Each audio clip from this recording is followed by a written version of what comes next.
Oh,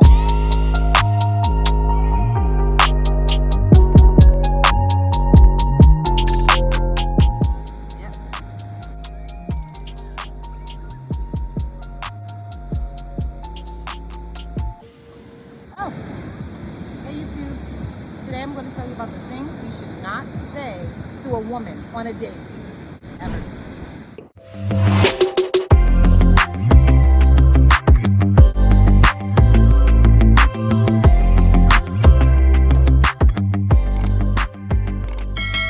Okay, so number one thing that you should not say to a woman on a first date or any date is, do you find me attractive? Do you like the way I look? When you say this to a woman, that makes it seem like you are not confident about yourself and you need validation. Women love men that display confidence. That's number one. You don't need to ask someone if they're attracted to you. If they weren't, they probably leave the date, or you'd find out later on. But asking midway through the date leaves a sense of, I don't think I'm good enough. Let me ask her if she likes me because I don't believe in myself. And no woman wants that, because if you don't believe in yourself, then why should she? Show that you're already confident. Don't even ask.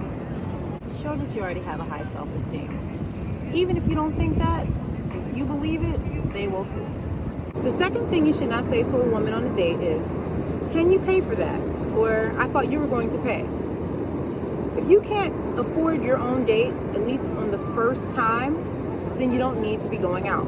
You need to be going somewhere and getting your bag. Women are expected to be treated with respect and courtesy and are looking for a man who is going to act like a gentleman. Women might say, oh, is he cheap? Or can he not afford it? Or might feel restricted when trying to order something on a menu, or thinking that they might need to accommodate you and your wallet. If you're going to ask her, are you going to pay for this, or do you have the tip at the end of the date, that is just down out wrong. You don't want to do that. You want her to feel like she's a prize to be won and you're the hunter. You want her to feel special. You have to be chivalrous. You have to show her that you're willing and she's worth your time and you're worth hers. Chivalry is not dead. It's very much well and alive, and it gets you a lot of places. Chivalry is a good thing. It's not dead. It's not old-fashioned. It's not played out. It's not corny. It's what a woman should expect from a man, in my opinion.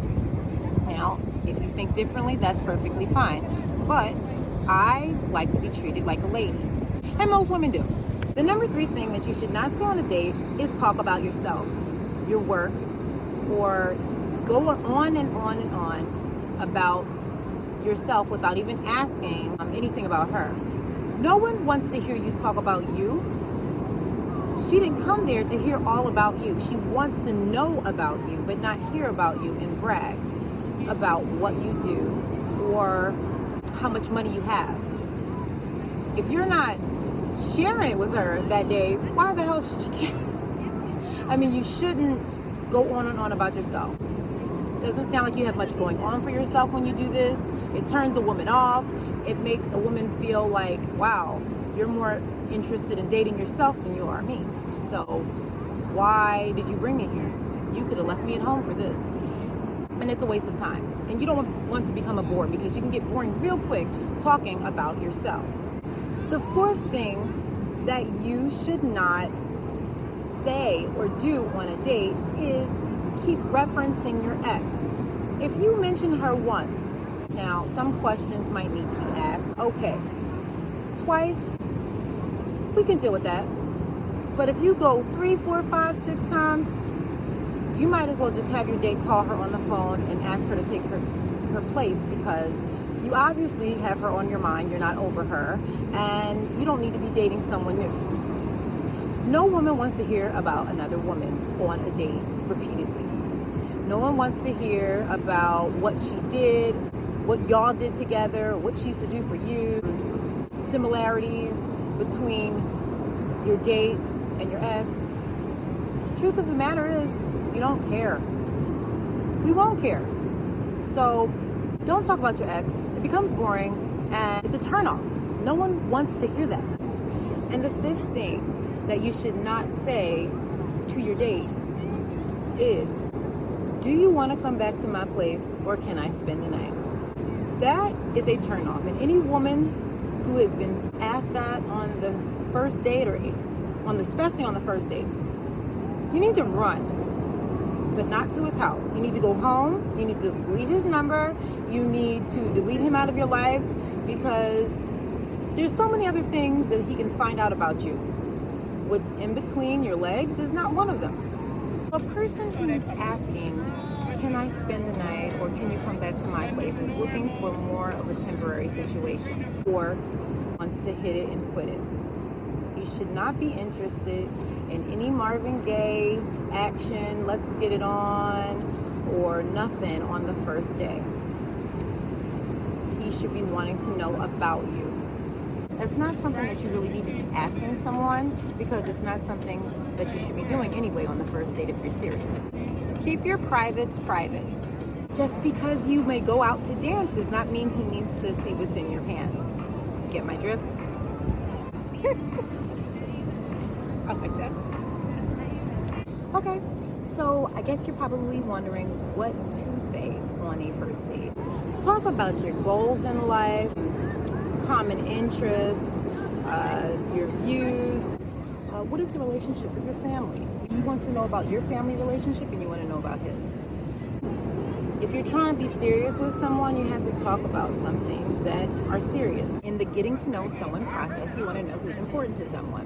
What are some of the favorite things you like to do? Do you like golfing? Do you like skydiving? Do you like swimming? Do you like dancing? You want to have some common ground and some things that you guys both can do together. When you know similar interests about each other and the things that you both like to do, it makes it easier to have a better relationship. What motivates you in life? That's a perfect question to ask someone.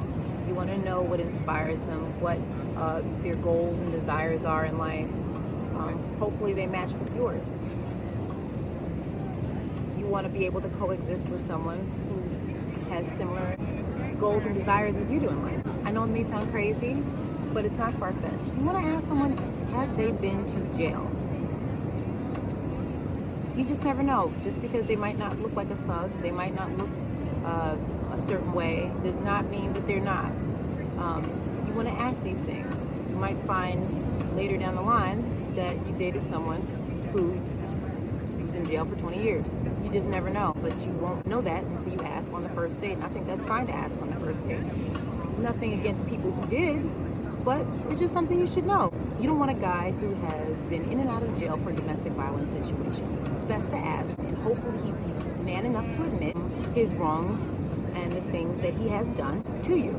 And plus, you guys haven't went to the trip to the clinic yet. You don't know what he got, you don't know what she got, but you don't want any of that. All you want is some conversation right now, some time, and some companionship with hopes of something more.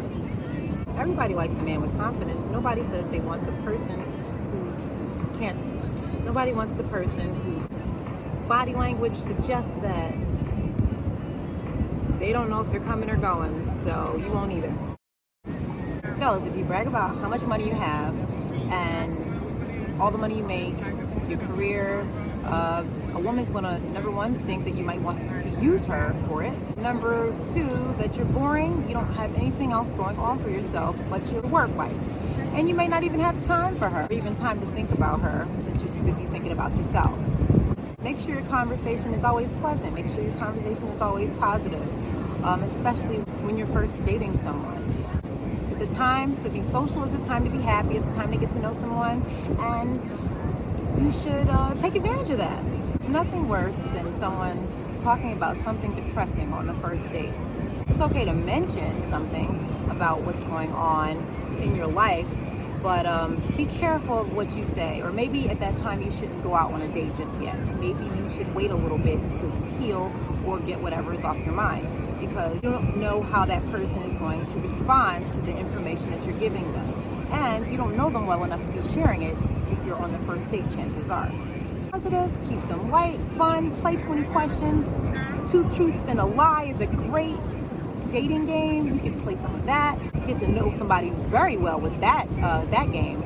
So yeah, Two Truths and a Lie is a great dating game where you get to know someone, ask them questions, and you find out in a fun way where it's not personally attacking someone and being nosy, but you get to learn things about someone in a nice, positive, light, and humorous way. Yes, you should not ask a woman, can you leave the tip at the end of the date?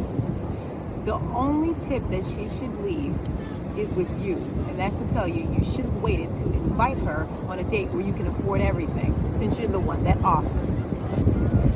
If she chooses to leave the tip, that's fine. Even if she chooses to pay, that's even better. But asking, are you going to pay this, or you got me? It's not polite. It's not the gentleman-like thing to do. I don't recommend it. Even if she says yes, then that's perfectly fine. So if you can't pay for the date, tell her in the beginning that you want her to pay. You don't want to tell her at the end of the date that you can't pay, or you want her to leave the tip. It's just not fair to that person. What if the other person is embarrassed that she doesn't even have the money to leave the tip, or money to pay for dinner?